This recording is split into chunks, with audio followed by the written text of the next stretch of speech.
नमस्कार, India day live आप देख रहे हैं और मैं हूं आपके साथ स्वाति आर्य। स्वागत है आप सभी का बुलेटिन में। बुलेटिन की शुरुआत बड़ी खबर के साथ करेंगे। कठुआ में सुरक्षा बलों को बड़ी कामयाबी मिली है। कठुआ में मारा गया दूसरा आतंकी। बड़ी खबर इस वक्त की आप तक पहुंचा रहे हैं। कठुआ में जो आतंकियों की तरफ से हमला किया गया था, उसके बाद लगातार सर्च ऑपरेशन जारी था और कोशिश ये की जा रही थी कि जो आतंकी है उसको पकड़ लिया जाए, लेकिन अब ये बड़ी कामयाबी इसको माना जा रहा है। रमन ज्यादा जानकारी के साथ हमारे संवाददाता इसी खबर पर जुड़ चुके हैं। लाइव सीधा रुक उनका करेंगे, जानकारी लेंगे। रमन, बड़ी कामयाबी, कठुआ में मारा गया दूसरा आतंकी, क्या जानकारी इसको लेकर?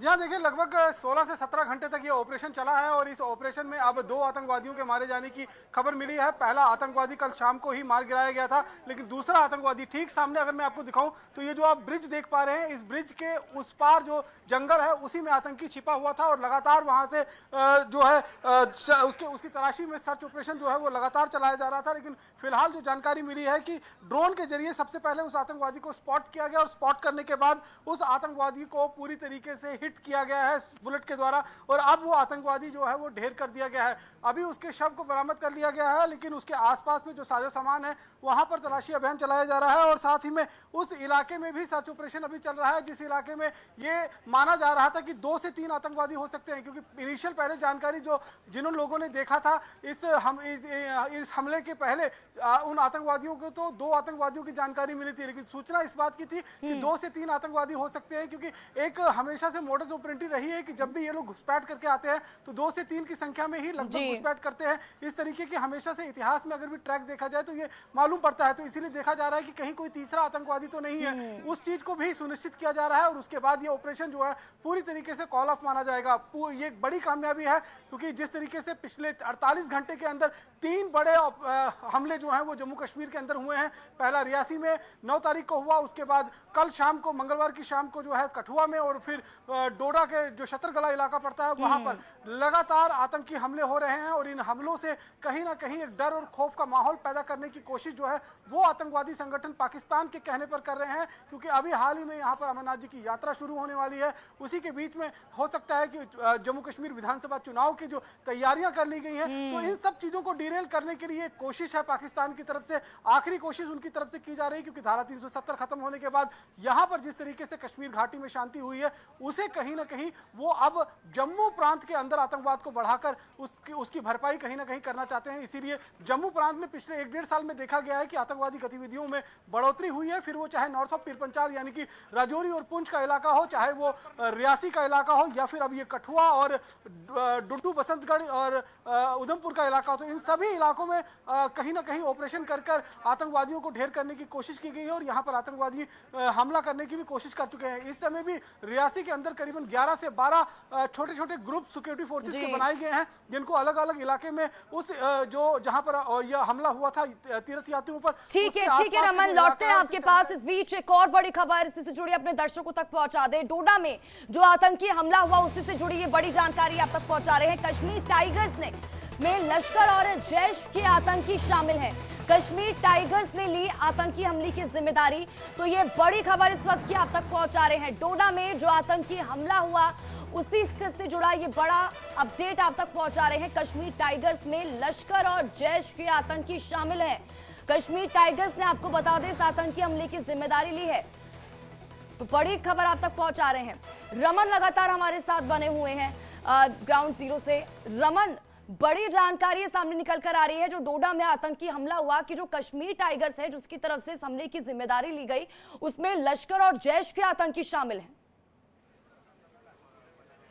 जी हाँ, बिल्कुल। देखिए, कल शाम 7:55 पर जब कठुआ के हीरानगर के इलाके में आतंकी घटना की जो खबर है सामने आई थी, उसके कुछ देर बाद जो है वो खबर आई कि डोडा का चतरगला का इलाका जो है वहां पर भी आतंकियों ने एक टीओबी यानी कि टेम्परेरी ऑपरेटिव बेस जो आर्मी का है वहां पर फायरिंग की है और उस फायरिंग में 5 भारतीय सेना के जवान जो है वो जख्मी हुए थे और एक एसपीओ का जवान, जो स्पेशल ऑपरेशन ग्रुप का जवान है, वो जख्मी हुआ था। उसके बाद उस पूरे इलाके की घेराबंदी की गई थी। हालांकि ये बताया जा रहा था कि एक आतंकवादी मारा गया है, लेकिन अभी तक उसका कोई शव जो है वो बरामद नहीं हो पाया है, ना ही कोई आधिकारिक इस बारे में कोई पुष्टि हो पाई है। लेकिन इसी बीच जो सोशल मीडिया है उसके हैंडलर पर जो कश्मीर टाइगर यानी कि जैश ए मोहम्मद का ये ग्रुप है कश्मीर टाइगर, उसने एक लेटर जारी कर इस बात की जिम्मेवारी ली है कि जो डोडा में आतंकी हमला हुआ है वो कश्मीर टाइगर द्वारा किया गया है। वहीं जो कठुआ में आतंकी हमला हुआ है, इसमें सीधे तौर पर 2 से 3 18 से 20 साल के वो आतंकी हैं जो न्यूली रिक्रूटेड हैं और कठुआ का जो तरना नाला है वो उसको पार करते हुए, लाइन ऑफ कंट्रोल को पार करते हुए वो इस इलाके में पहुंचे हैं। और इस बीच में जम्मू पठानकोट नेशनल हाईवे भी पड़ता है, उसको पार कर इस सैदा गांव के अंदर पहुंचे हैं और यहां पर उस आतंकी घटना को अंजाम दिया है। हालांकि एक यहां पर जो प्रत्यक्षदर्शी भी था जिसने उस आतंकियों को देखा भी था, उनसे भी हमने बातचीत की तो उसने भी बताया कि 2 की संख्या में आतंकी थे, लेकिन हो सकता है कि उसका कोई एक और ग्रुप मेंबर जो है वो कहीं आसपास में छुपा हो, क्योंकि इनका मॉडस ऑपरेटी हमेशा इस बात को ही लेकर रहता है कि 2 अगर उसमें कहीं ना कहीं हमला करेंगे तो एक उनको बैकअप देगा। तो इस तरीके की एक मॉडस ऑपरेटी जो है वो हमेशा से रहती है। लेकिन फिलहाल बड़ी खबर यही है कि एक तरफ जहां कठुआ में बड़ी कामयाबी मिली है, इससे पहले लोकसभा चुनाव संपन्न हुए, वहां उस वक्त तो लगातार अगर हम घाटी की बात करें, कड़ा पहरा था सुरक्षा बलों का, जवानों का, इसलिए तब तो तमाम चीजों को वो किसी भी तरह से ठेस नहीं पहुंचा पाए, कोई हमला नहीं कर पाए, नाकाम साबित हुए। अब क्योंकि आने वाले समय में अब चुनाव होने वाले हैं तो कोशिश यही है कि दहशत कहीं ना कहीं फैलाने की कोशिश उनकी तरफ से की जा रही है। ठीक है रमन, मैं लौटूंगी इस सवाल के साथ, लेकिन इस बीच अपने दर्शकों तक कुछ तस्वीरें भी दिखा दें। देखिए 48 घंटे में 3 आतंकी हमलों से जम्मू कश्मीर दहल उठा है। आतंकियों ने कठुआ, डोडा और इसी के साथ ही रियासी को अपना निशाना बनाया है। आपको बता दें कि सबसे पहले रियासी में बस में सवार श्रद्धालुओं को अपना निशाना बनाया गया था, जिसमें 9 श्रद्धालुओं की मौत हो गई और 33 लोग घायल है। वहीं डोडा में पुलिस पोस्ट पर हमला किया, जिसमें 5 जवान और 1 एसपीओ घायल बताया जा रहा है। वहीं कठुआ की बात करें तो कठुआ में एक मकान को निशाना बनाकर आतंकियों ने फायरिंग की, जिसमें कई आम नागरिक घायल बताए जा रहे हैं। ये 3 तस्वीरें आपको दिखा रहे हैं, कठुआ, डोडा, रियासी, जहां पर आतंकियों की तरफ से हमला किया गया और अब किस तरह से तीनों ही जगहों पर सर्च ऑपरेशन चलाया जा रहा है, ड्रोन से भी तलाशी ली जा रही है, जंगलों को खंगाला जा रहा है, सुरक्षा व्यवस्था पुख्ता की गई है। रियासी की बात करें तो जिस तरह से जो इनपुट्स मिले हैं तो एक स्केच भी तैयार किया गया है आतंकी का और चप्पे चप्पे पर वो चस्पा किया गया है। लोगों से कहा है कि कुछ इंफॉर्मेशन मिलती है इसी से जुड़ी तो वो तमाम जानकारी पुलिस तक पहुंचाएं। तो देखिए कठुआ के हीरानगर में सुबह से मुठभेड़ जारी है। डीआईजी और इसी के साथ ही एसएसपी की गाड़ी पर फायरिंग यहां पर की गई है। ये तमाम जानकारी आप तक पहुंचा रहे हैं। तो देखिए कुछ जानकारी भी ग्राफिक्स के जरिए इंफॉर्मेशन आप तक पहुंचाते हैं कि 48 घंटे में किस तरह से 3 अटैक यहां पर किए गए हैं।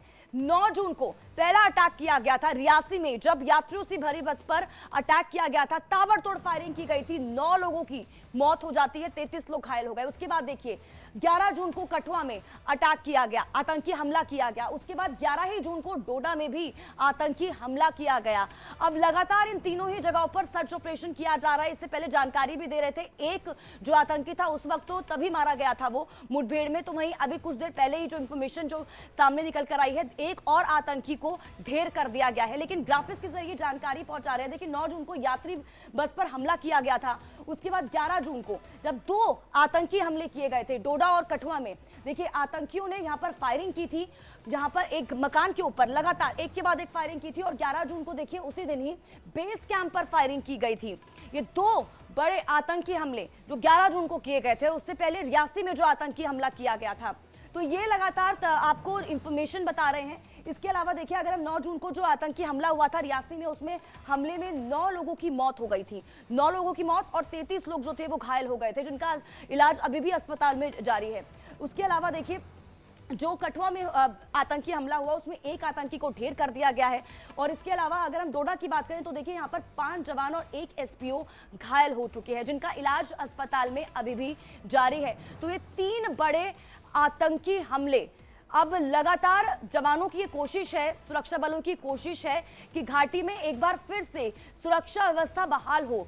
जो जिस तरह से दहशतगर्दी फैलाने की कोशिश की जा रही है, उन तमाम चीजों का खात्मा जल्द से जल्द कर दिया जाए और आतंक का सफाया कर दिया जाए। रमन लगातार हमारे साथ बने हुए हैं लाइव। रमन, मेरा सवाल ये था क्योंकि इससे पहले लोकसभा चुनाव हुए, उस वक्त तो आतंकी अपने मंसूबों पर कामयाब नहीं हो पाए, कोशिश तब भी लगातार की जा रही थी, लेकिन ऐसा नहीं हुआ। अब आने वाले समय में चुनाव है, अमरनाथ यात्रा है, अब लगातार दहशत फैलाने की कोशिश कर रही है और एक के बाद एक हमले किए जा रहे हैं ताकि अब ये कहा जाए कि फोकस जवान ना कर पाए, क्योंकि पहले रियासी और उसके बाद फिर से 2 आतंकी हमले।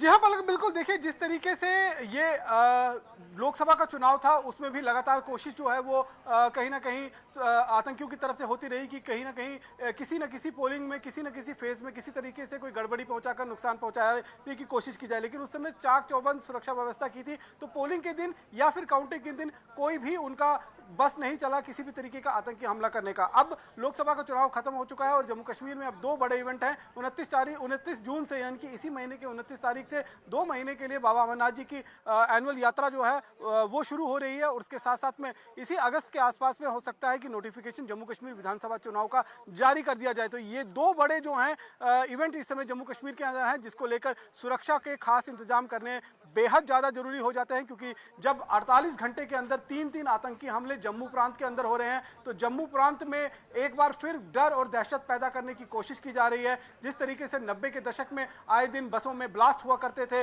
गली मोहल्लों में गोलियां चलती थी, उस तरीके के हालात बनाने की कोशिश की जा रही है। लेकिन पाकिस्तान शायद ये जानता नहीं है कि जो हालात इस समय बने हुए हैं 3.0, प्रधानमंत्री नरेंद्र मोदी की 3.0 की सरकार इस समय देश के अंदर स्थापित हो चुकी है, जो पाकिस्तान नहीं चाहता था, जिसको लेकर बौखलाहट है पाकिस्तान के अंदर, और उसी बौखलाहट को निकालने के लिए पाकिस्तान लगातार जो आतंकवादी हैं उनकी मदद से जम्मू कश्मीर को डिस्टेबलाइज करने की कोशिश कर रहा है। ठीक है रमन, मैं लौटूंगी आपके पास। इस बीच एक और बड़ी जानकारी अपने दर्शकों तक पहुंचा दे कठुआ से, जहां पर कठुआ के हीरानगर में सुबह से मुठभेड़ जारी है।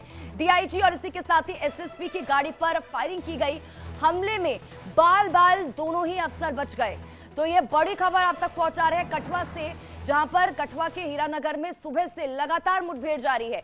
और तस्वीरें भी आपको दिखा रहे हैं कि गाड़ी पर, जिस गाड़ी पर फायरिंग की गई थी, डीआईजी और एसएसपी की ये गाड़ी थी, उस पर किस तरह से फायरिंग की गई, और एक्सक्लूसिव तस्वीरें आपको दिखा रहे हैं। हालांकि गनीमत ये रही कि इस हमले में दोनों ही अफसर बाल बच गए। कठुआ में, हीरानगर में सुबह से ही देखिए लगातार मुठभेड़ जारी है। रमन लगातार हमारे साथ बने हुए हैं। रमन, ये तस्वीरें अपने दर्शकों तक हम पहुंचा रहे हैं कठुआ में, कठुआ के हीरानगर में जब सुबह से ही जहां पर मुठभेड़ जारी है, इस दौरान डीआईजी और एसएसपी की गाड़ी पर फायरिंग की गई थी। हालांकि गनीमत रही कि किसी को कोई नुकसान नहीं पहुंचा, दोनों ही जो अफसर थे वो सुरक्षित है। जी हाँ स्वाति, बिल्कुल निश्चित रूप में आपने कहा कि जिस तरीके से कल शाम 8:55 से ही इस पूरे इलाके की घेराबंदी सुरक्षा बलों ने की थी, तो रात में भी इस पूरे इलाके में कॉर्डन लगाया गया था। मैंने जो आपको पुल अब से कुछ देर पहले दिखाया था, उसी पुल के ऊपर रात को 3:15 के आसपास में एक सीआरपीएफ की जो बस है वो निकल रही, गाड़ी जो है वो निकल रही थी, जिस पर आतंकी ने निशाना साधकर गोली मारी और उसमें एक जवान जो है वो गंभीर रूप से जख्मी हुआ, जिसकी बाद में शहादत हुई। उसको रेस्क्यू करने के लिए ही बुलेट प्रूफ गाड़ी में एसएसपी और डीआईजी जो है वहां से रश किए थे। उनकी गाड़ी को भी निशाना साधकर जो फ्रंट उनकी विंड स्क्रीन है उस पर 3 से 4 राउंड गोलियां जो हैं वो एसएसपी की गाड़ी में दागे हैं और 2 से 3 राउंड जो हैं वो डीआईजी की। तो बाल बच गए, क्योंकि बुलेट प्रूफ गाड़ी थी तो इतना ज्यादा नुकसान किसी भी ऑफिसर को नहीं हुआ, लेकिन गाड़ी जो है वो काफी डैमेज हुई है। उसका शीशा जो है वो पूरी तरीके से ब्रेक हो गया है। इस पर रिपोर्ट भी एक कंप्लीट हमने आपको भेजी हुई है, तस्वीरें भी हम आपको लगातार दिखा रहे हैं कि किस तरीके से डैमेज जो है इन गाड़ियों को हुआ है, और किस तरीके से कोशिश हो रही थी कि जो सीनियर ऑफिसर्स इस एनकाउंटर में आतंकवादियों के खिलाफ यहां पर मौजूद हैं उनको नुकसान पहुंचाया जा सके, क्योंकि जब अगर एक सीनियर अधिकारी को इस तरह का नुकसान हो जाता है तो कहीं ना कहीं फोर्सेस भी जो हैं वो कहीं डिमोरलाइज हो जाती हैं। यही कोशिश जो है वो आतंकवादी ठीक है रमन, लौटती हूँ